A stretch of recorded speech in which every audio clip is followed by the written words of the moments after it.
Hello, everyone, and welcome to Super 120 of the Need to Nerd podcast. I am joined by my co-host, Paddy Friggin' B. Oh, hello. Good morning. Good morrow to you. Good morrow, sir.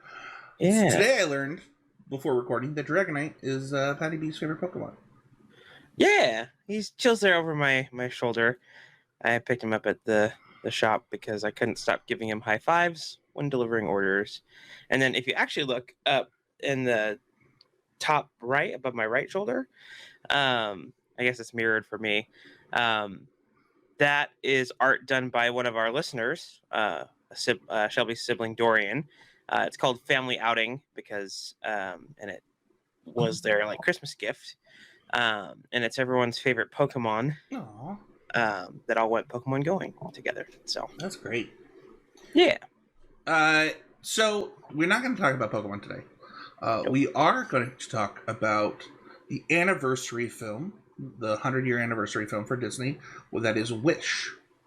I'm really excited to talk about this movie, but before we do, we got some other stuff to talk about. Some other housekeeping. But before we even get into the housekeeping, I wanted to give you minor spoilers for the movie. For those, if you haven't seen it, you should go watch it. But I wanted to know if Patty saw this. So when going into the mirror, one of the characters goes into a mirror, and this I won't say who, Patty. But did you notice that you see the face of the queen, the magic mirror in Snow White, right as it happens? Like the green turns into that face. I did not notice that. But it makes sense for that character and how like that all happens. Yeah, there's speculation that is the magic Yeah. mirror. That's what I was alluding to. But yeah. So pretty funny. If you want to talk about Magic Mirrors or Fantasy Sports or Smash or the Pro Tour Top 8 that's going on in Magic the Gathering right now, I'm going to try to watch some of that in the Discord today. I was really sad. I was rooting for Greg. I was rooting for Greg too. But, he had a great showing and he gets to go to the next Pro Tour. You want to talk about any of that stuff, head on over to our Discord. Link is in the show notes. And then don't forget to share the show with your friends. It's really helpful for us when that type of stuff happens, to grow the show. Especially episodes like this, if you know somebody that loves Wish or hated Wish or wanted to get a perspective on Wish, this is going to be a good episode to be sharing. So, and then also your Disney friends, anybody. Yeah. If you want to be entered to win the newest Nintendo console, whatever it is, as well as the whatever the newest Smash title is, we did finally record that episode of Smash Through. It was posted yesterday as the time of recording. But yeah, we're doing a contest with them. Being me, saying that was weird. To give that away when we hit 1,000 subs on YouTube, and we hit 2,000 subs on Constructive Criticism yesterday. So. We gotta catch up to those guys. Yeah. That is gonna do it. We're gonna dive right into our main topic. Patty B, I didn't put in who's gonna do the "What Is It" segment. Do you want to take this one, or do you want me to take it? Yeah. Give me like 2 seconds, and I will do it. Let me pull up the thing with the place and the stuff.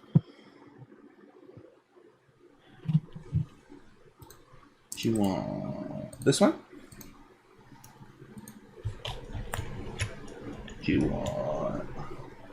Sorry, I usually put these in.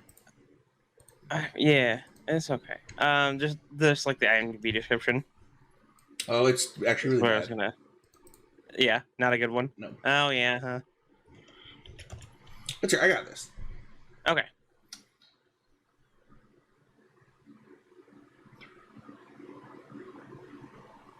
Wish is a celebratory 100-year anniversary film by Walt Disney Studios to really to commemorate the company and what it has stood for over that century. And it is a film about a wonderful king and queen who believe in the power of the wish a heart makes, and they want to grant those wishes and make a special place for everybody to live and have their dreams come true. Um, and it is a musical, kind of a classic musical Disney film that really blends 2D and 3D animation. I don't really well, and it takes place in the wonderful world of is it? Oh man, Rosas. Rosas. Thank you. And it's just a fun film. Like I think that is the best way to describe it. Let's dive in though. I want to know what you watched this in theaters, right? Yes, and this morning. And this morning, Yeah, I had to. what? It had been a while since I'd seen it, so I've seen this movie like 5 times now. My kids love it, so that's a I good want one. to hear about your first impressions. Like, what are your first memories? Like, what was it like in the theaters? Yeah, so there were a lot of trailers leading up to it. Um, and this was when we don't have it currently because we've kind of replaced that with gym memberships, but um, like the unlimited movie pass kind of thing. Just time's not allowing us to do that right now. So, um, but we saw a lot of movies in theater, and like there was always a trailer for Wish. Um, in for a bunch of these movies, it was really, really well advertised, and well advertised. Some it was so well advertised that people thought it was AI generated for a lot of it.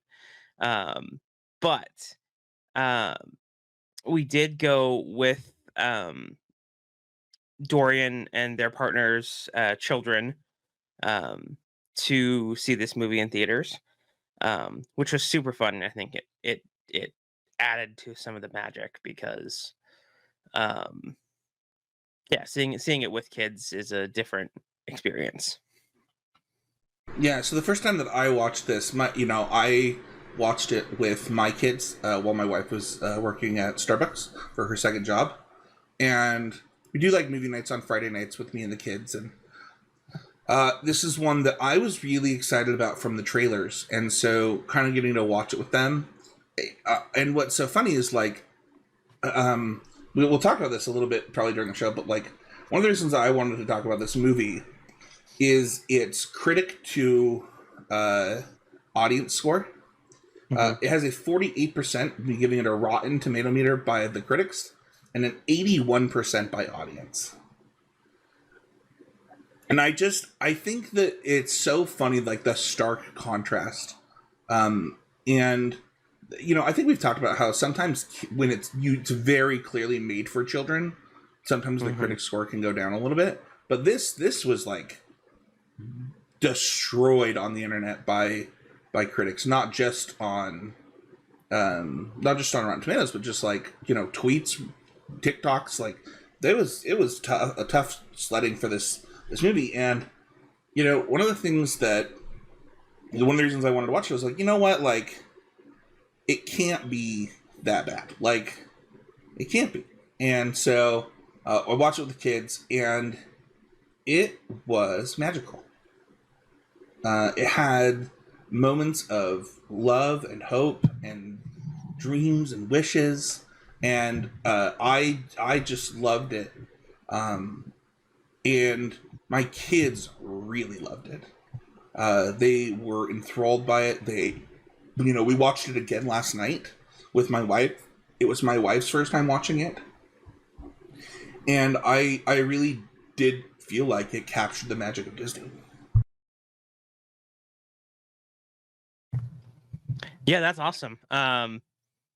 That's a really good way to put it.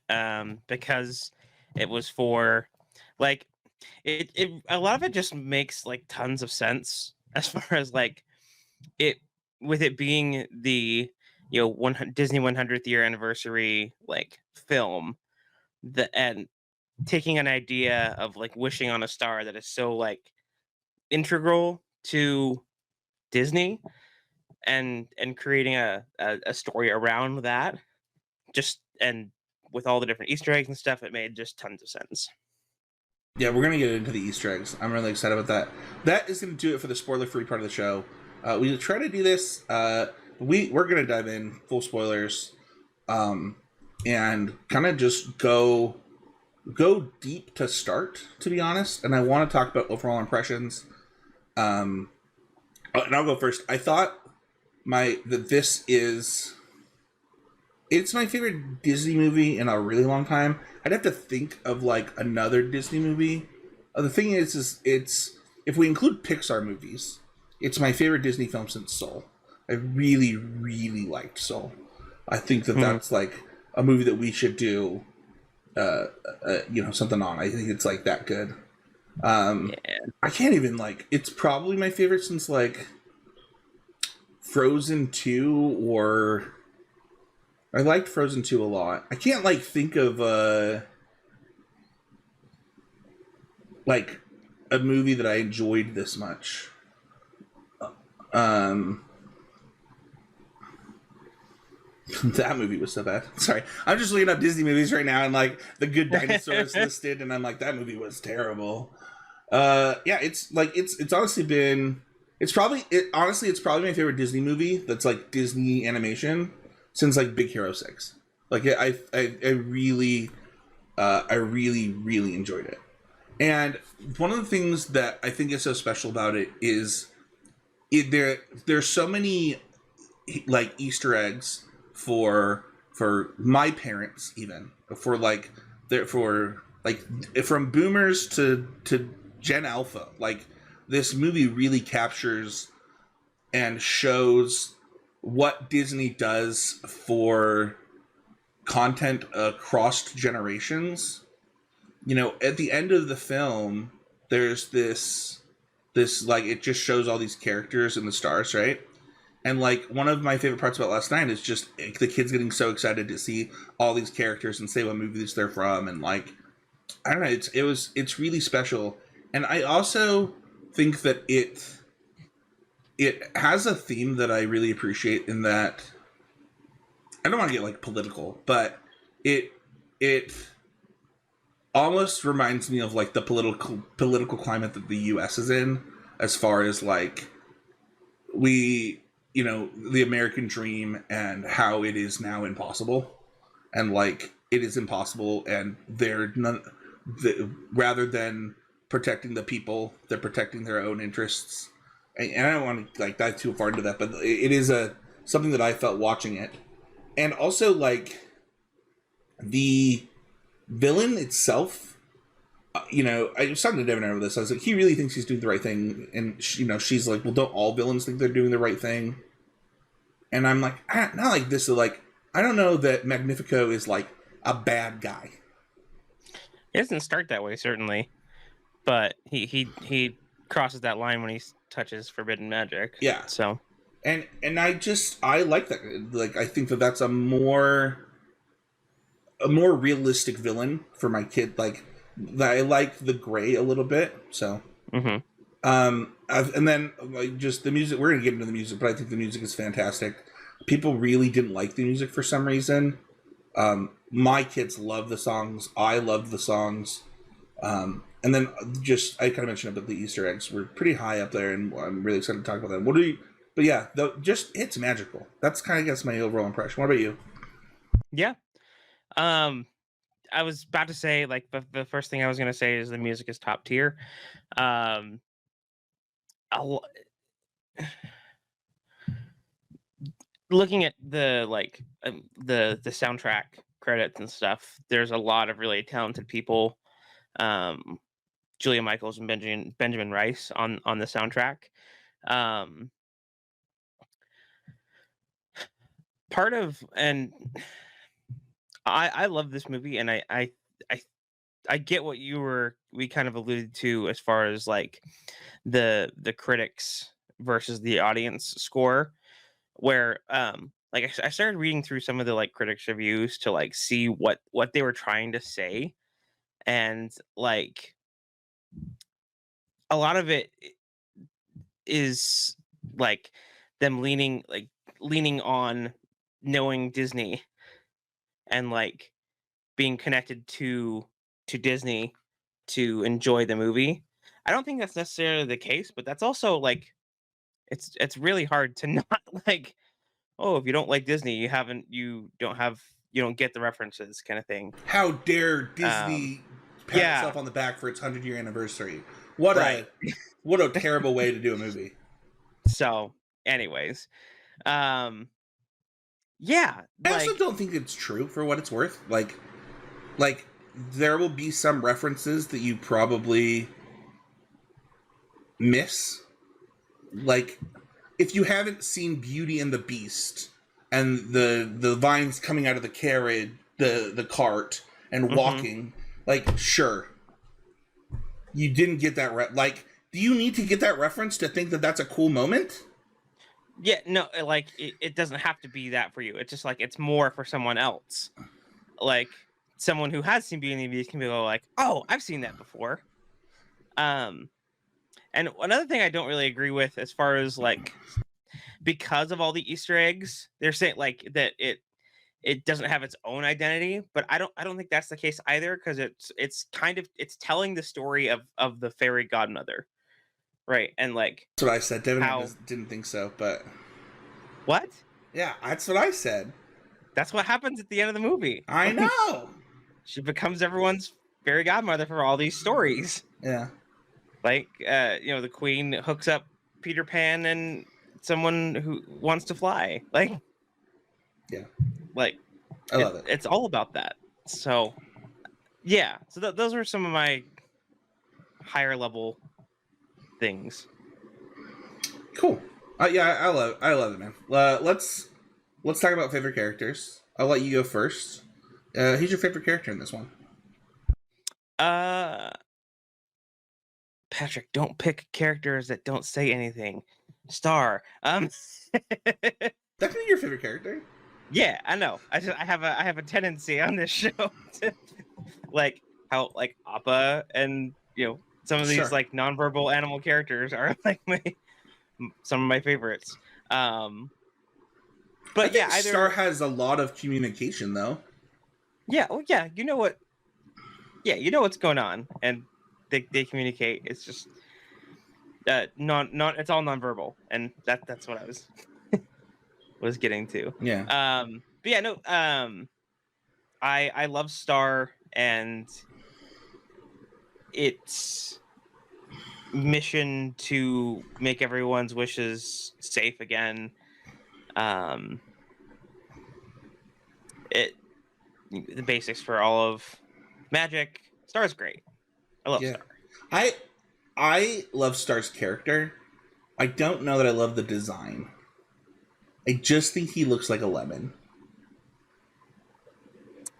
Almost like oh, what did I thought of this? It's almost like a shy guy that doesn't have a scary face underneath. Like it's giving me Oh, like shy okay. guy vibes. Okay. Yeah, I think Star is like it's really cute and I think that it leads to a really good musical numbers. It like it has its wants, it has its moments. It's like and also it does like comedic relief without saying anything, which is like kind of interesting because it's also not like slapstick, right? Like it's just adorable.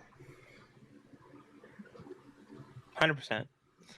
I love that. If I had to pick like a side character, I actually think Queen Amaya is one of my favorites as well, just because like she ends up like standing up for what's right and not just going along with her husband, who is taking a dark path. Um, and she like takes the kingdom in the end to like where they wanted it to go. So I love the queen too. I think that it's easy to feel stuck, and rather than feeling stuck, she moves forward, and I think that that's great. yeah, Uh, I don't want to say my favorite character because I feel like it's like it's is your favorite character ever? Do you think? Oh, Valentino. yeah. Yeah. I just well, we could be better about this, but Valentino's my favorite character. I think he's hysterical. I think that the design is amazing. I think Alan does an amazing job with the voice. I just I love it. I love it so much. I don't think that there's a moment that I don't like with the character. Like even when Valentino's not talking, like they're hiding behind the pillar, and Valentino like pops out under the robe, the fairy godmother robe. Like it's so funny. Like the choices that are made with the character are it's comedic relief that feeds the story. Unlike a lot of comedic relief distracts you from the story, right? And this one actually pushes the story forward at all times. I think that that's great. I think, like I said, I think Alan did a great. I had no idea that's who voiced this character, by the way. Yeah. You could have. I was He's actually so really talented. interested. He does not sound like that at all. How did he do that? Yeah. Like that's voice acting, right? Like you watch the Mario movie, and it's like, oh, that's Chris Pine. Like that's Chris Pratt. Pine trying to do a Brooklyn accent, and then Pratt. Pratt. Thank you. And like, but I don't know. Alan just used a completely different. Like that's voice acting. I loved it. Yeah. They. It's kind of funny that like they allude to his voice like 3 or 4 times in the show. Like, who thought my voice would sound like this? And then like at the end, my voice gets really high when I'm crying. Yeah, it was so good. What's your favorite song? Oh gosh, that's hard.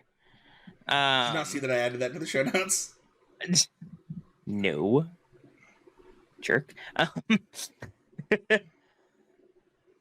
think it for You can give me, you can give 2. You can give an honorable mention. I personally love Knowing What I Know Now. Okay.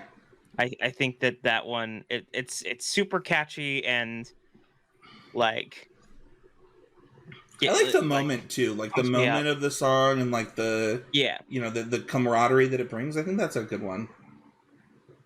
I have 2. My honorable mention is This Is the Things I Get, only because it's stuck in my head right now, and I think it's like, what? This is the one that people got the most upset about. They're like, this is the worst villain song ever, and I'm like, what are you talking about? Like this is so in character for this character and like how he's feeling and like what leads him down the path he goes down. Like it's the perfect song for the moment. So I really like that one. But At All Costs is my favorite song. I think that duet is so good. Yeah. Like, oh my gosh. I love it. I love it. Right, because like you don't know that he's like bad yet. Like you still have this like in the movie you have this little bit of hope of like, oh yeah, they're like gonna work together and yada yada yada. Nope. Well, I also just think like the animation during the song like is beautiful and like with all the wishes dude, flying around. It's so good. I like the Chris Pine crushes both songs, but I just think the duet is really, really good. So, I love that one too. Let's see here. Storylines. Yeah, what's your favorite storyline? I'm gonna have to say Sabo's wish and how the conversation around like when she finds out, like she sees his wish and like he doesn't want to like have her tell him what it is because like why would you do that to me, as far as tell me something that can never happen. And the whole concept of like people not being able to grant their own wishes or like and that they forget about it, and it changes them. It's like a part of you that's not there. Um, that was a really good storytelling vehicle for wishes, and him being able to see his wish realized, and then after the credits, play the write the "When You Wish Upon a Star" song. Um, that was great. Did you cry? Yeah, shut up. I cried too. Yeah. It's like it's so there's I don't know that I've ever cried during a post credit scene before. Like what the heck? Yeah. Like it last time I did that was like I think my wife was like, "Why are we watching these credits all the way through like this?" And then it happens, and she's like, "Oh my god!" oh yeah. It's like now you get it. It was so beautiful. Well, you stole mine. Sorry, I'm sorry. This This is is fine. my favorite. That's okay. It could be your favorite. I'll pick another one. Hold on. I'm trying to think. Um, I mean, I guess it's a cop out, but like, when she puts on the fairy godmother robe to then getting the wand and stuff, like it's pretty cute. Um, she's such a good main character, by the way.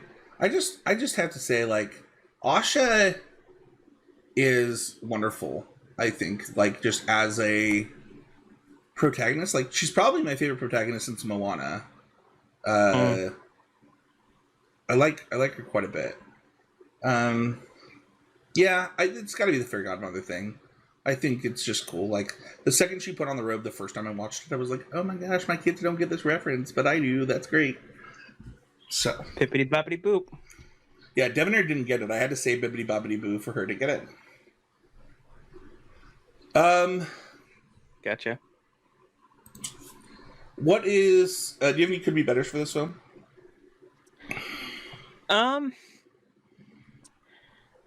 So part of what also like was weird with all this budget was like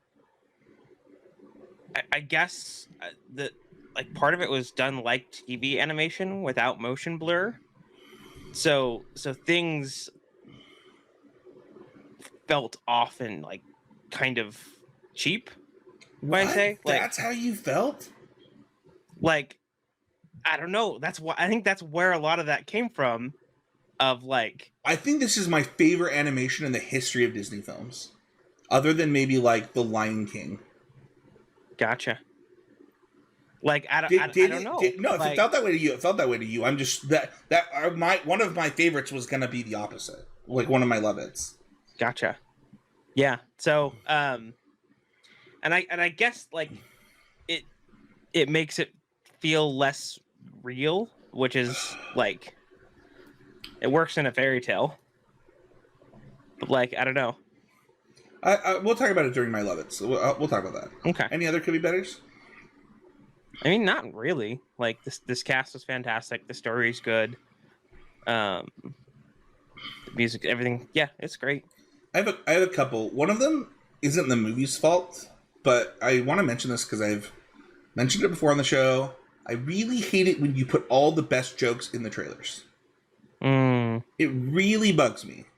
So, putting all of the best Valentino jokes in the trailers, I just don't do that. Don't do that because you're so excited for the wit and the stuff that you see from the trailer, and then it's like we put literally. I mean, there were like 5 trailers for this movie, and they put a Valentino joke in every single one, or like a big Valentino moment in every single one. It really takes away from the charm of that character if you've seen every trailer. Don't do that. It bugs me so bad. Like, there were other funny moments, right? Like the bear. I love the bear's name too. Oh my gosh, John. Yeah, that was so funny to me. Anyway, sorry. It really bugged me. That was in the trailer too. Was it really? Yes. Oh my gosh. Don't do that. It's not me you need to be afraid of. I Thing with just the wish bunnies. they Yeah. wouldn't do that. It's so annoying. Find another way to like market your movie other than taking every joke and putting it in the trailers. So that could be better for marketing. I had a pretty big problem with the Seven Dwarfs. Like, one, I don't think it's obvious enough that that's what's happening. Two, it's so many characters that you didn't give any of them enough time to love them because they're not the focal point of the movie. Right. They're side characters. Yeah, and it's just like, you know, I might have to watch it 5 more times before I understand really like and recognize which one is which and why they're that and like what we're getting out of it. Like, you know, Grumpy, Sleepy, and Doc are obvious. And Sneezy. Oh, and Sneezy. But Because like, it's like, yeah, like Doc is your leader, Grumpy is a grumpy person, and then the other two have those physical yeah, like characteristics that I just, tell you that. I don't know. I just wish that that I had, because I didn't get it the first few times. And I also think that like I'm like, why are there so many like I literally thought like, why are there so many members of this group?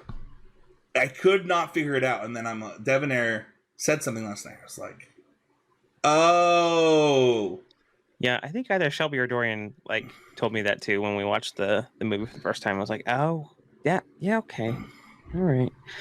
And maybe that's another could be better is like because there was all these Easter eggs and like things they were trying to squeeze in that like you miss some of that and well, that's okay. Like it's fun to get it as you watch it more times. I just think this specific one was like bloated parts of the film. but doesn't that like take away from like the message of the film and like if you don't get it What? right like by bloating it with all these things Well, like I just think doesn't the that like scenes. I think the scenes. I don't think that like.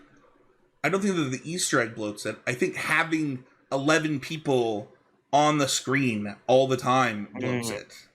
Gotcha, okay. Like it's fine. Like there are really good moments that each of these characters have.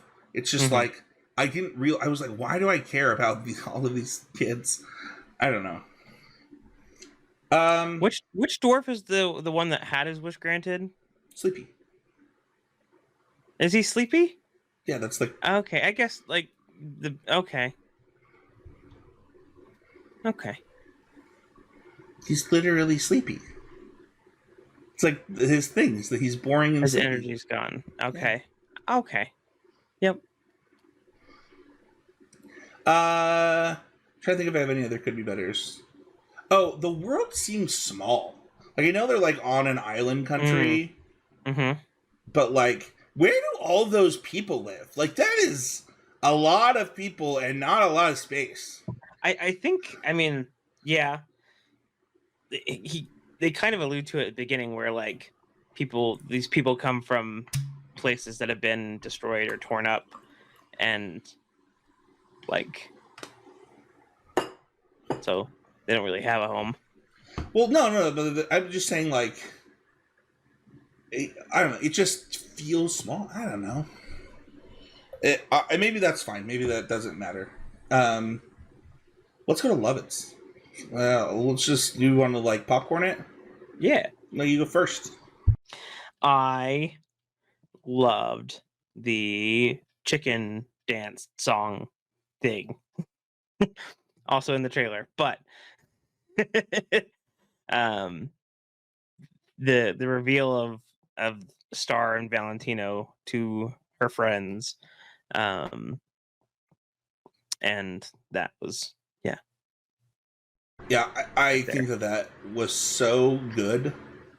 I think that one's like also fine to be in the trailer. Like it's like this like yeah grandiose, like funny moment that doesn't take away from like the storyline and gets you excited. Like, what in the world is happening in this film that this is happening, and it doesn't really, spoil Star in any way. So, Mm-hmm.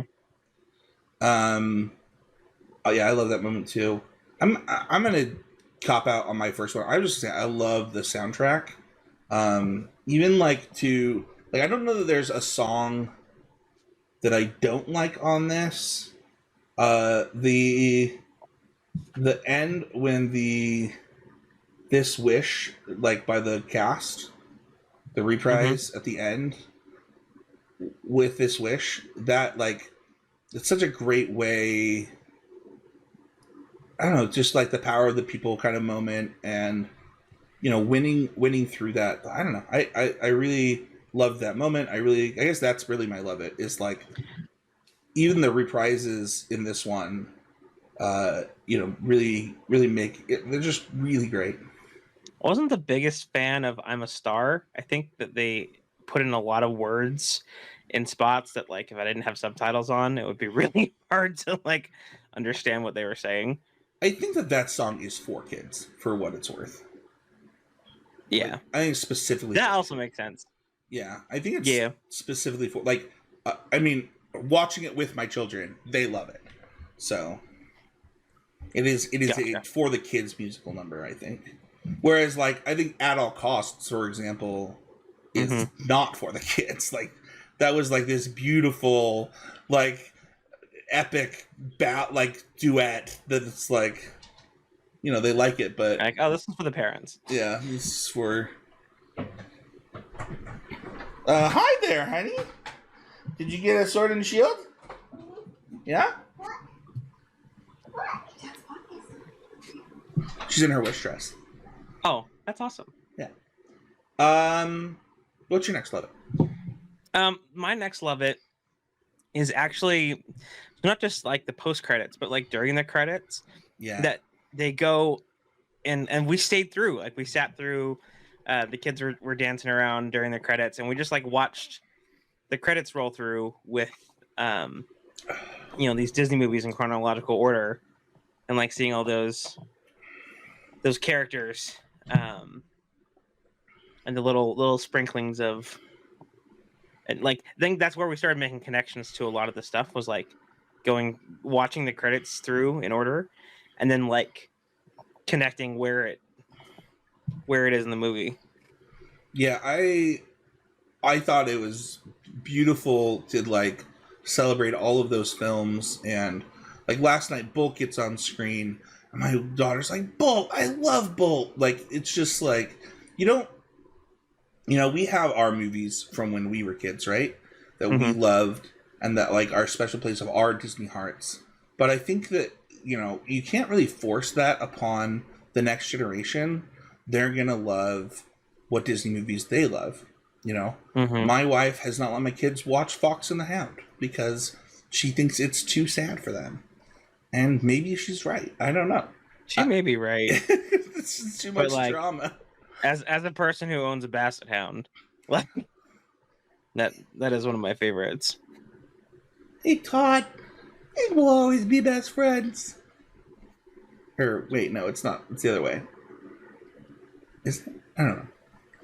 Fox and the Hound is so good. It's so sad. It's so good. Yeah. Oh. Okay, sorry. No, I like the credits. I mean, I mentioned it earlier in the episode. My kids love it. I loved it. Um, Man, I just think the Easter eggs, like we mentioned a bunch of times, but like it wasn't even until last night that I got the Beauty and the Beast reference with the vines coming out of the cart, or like Mm-hmm. the I think I mentioned the mirror thing at the beginning. I just think that like they did such a good job of making them subtle, where you watch the movie a fifth time and you probably see one that you didn't see before, and I Mm-hmm. think that that's great. Um, so Yeah. Trying to think of other specific things, because I think we've talked about a lot of the arching ones. the big stuff. Yeah. Um, yeah, I mean, is there like a moment that like really stands out to you? I think that I mean I can go over some of like I think Yeah. that the like I found it with my butt is like a great joke. I wish it wasn't Oh, in the trailer yeah. because like it's funny every time. The way he Yeah. delivers the line is great. Like I just think it's a good one. Uh, Uh, I guess they use a lot of like it's subtle, but the the end credits is styled after Snow White. There's a lot of Snow White in this. yeah, Um, like using a lot of the same font sure. from that. That's pretty cool. Um, all right. I think this is one of my favorite animations ever done by Disney. I think that because they don't have. I don't know if people know this, but this is something I don't know if this is even true. This is just something I read, and I think it's true that Disney doesn't have 2D animators anymore, and they also don't have the technology Hmm. to even do 2D animation. Like it's just not a thing anymore for Disney. Hmm. Um, and so the way that they blend the 3D in this so that it almost looks like 2D turning into 3D on the colors and on the blending. I I thought it was beautiful. Like I like legitimately really liked it, and it made me feel nostalgic for those days of cartoon, like Disney cartoon, animation. I don't know. It's probably not true that they don't have 2D animators. Like there has to be like 2D animated.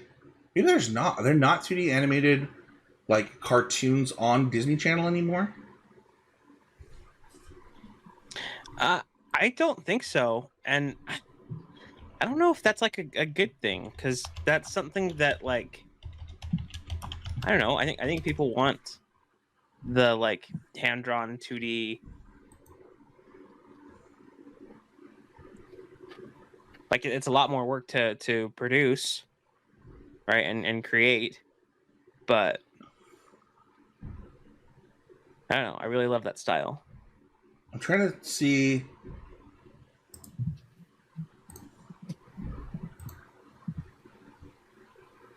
I mean, I don't know what this is.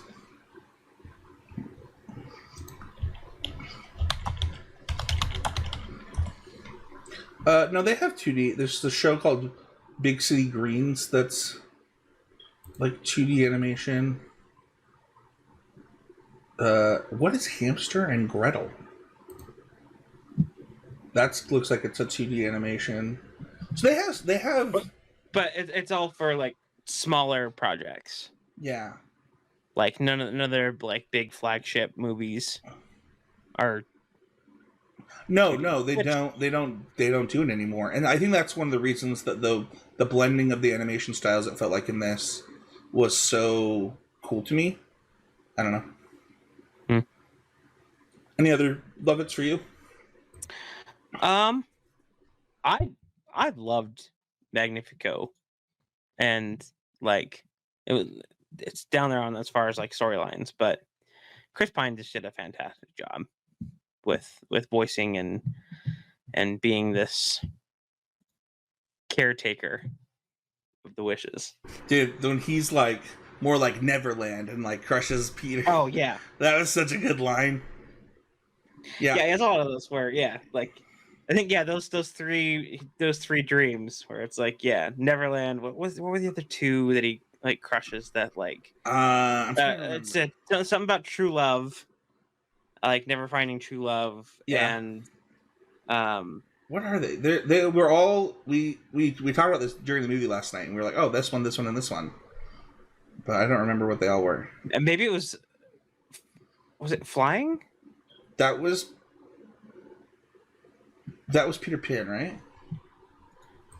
Well, yeah, there's Peter Pan. Okay, hold on.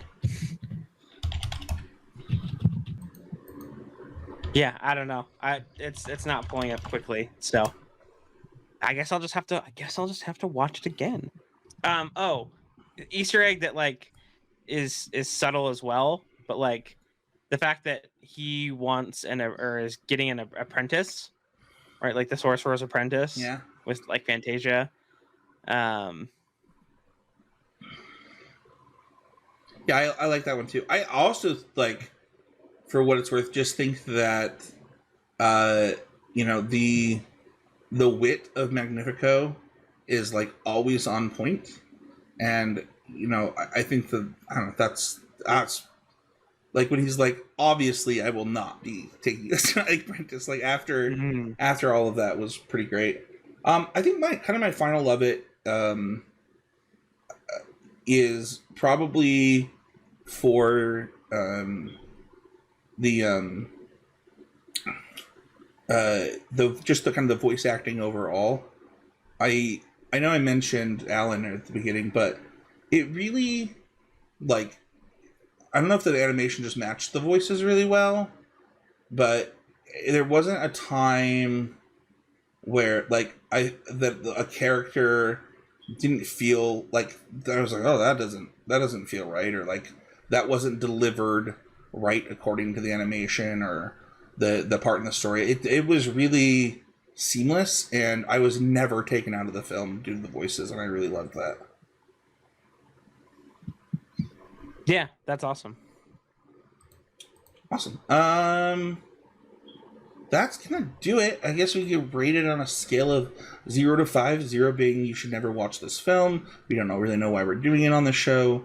To 5 being Patty B liked it, and Spencer saying it's perfect.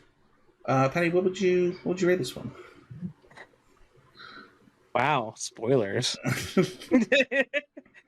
Yeah, I feel fine, even though like there's those things. I'm fine giving this a 5. It's a great movie. Go see it in Yeah, your house yeah. I, on I Disney think Plus. that it is being on Disney Plus is, uh, it's an easy one to include in the rotation. I'd give this like a solid 4.5. I think that the marketing stuff that has nothing to do with the film, like that's Yeah, not the film's fault. Um, and my only real qualms are like the size of the world and just the bloated nature of having the seven dwarves take up. It's almost like they take up one or two slots of the side character slots, so to speak, of like how many sure. side characters you should have, but then there's seven of them, and it's I don't know. Those are my only complaints. I think the movie was fantastic. If you have kids, though, this is like out of the park. Like 5 out of 5. You know, 5 out of 7, a perfect score. Just really, really amazing for kids, and they will absolutely love it. Patty B, where can people find you if they want to talk about Wish? They can find me on X, formerly known as Twitter, at PattyBMTG. Um, I will do my best. I'm going to try and record a TikTok, going over some of these other Easter eggs that we didn't talk about in today's show. So, and that's at Needs Nerd Pod on TikTok. Yeah. You can find me at Heezy Game. On X, you can find me every week on Constructive Criticism, every month on Smash Through, 2 podcasts about getting better at the games we love, with a mindset of always improving. And you can find me on TikTok at Spencer13Heezy for my stuff, at Need to Nerd Pod, and at Heezy Game for just kind of like nerd stuff. Different kind of the podcast account, and then kind of the other account is for the non-podcast stuff. But that is going to do it for the show. Don't forget to like, subscribe, and review. It is a great way to support the show. And really, we don't have a Patreon right now. Like, we want to grow the show naturally. And if just a review on 5 stars on Spotify, a review on iTunes, a like and a comment on YouTube, all of those things help immensely. And if you do it this week, you will a Dragonite will receive a high five from its trainer. So Thank you everybody so much for listening, and we'll see you all next time with another episode of the Need to Nerd podcast.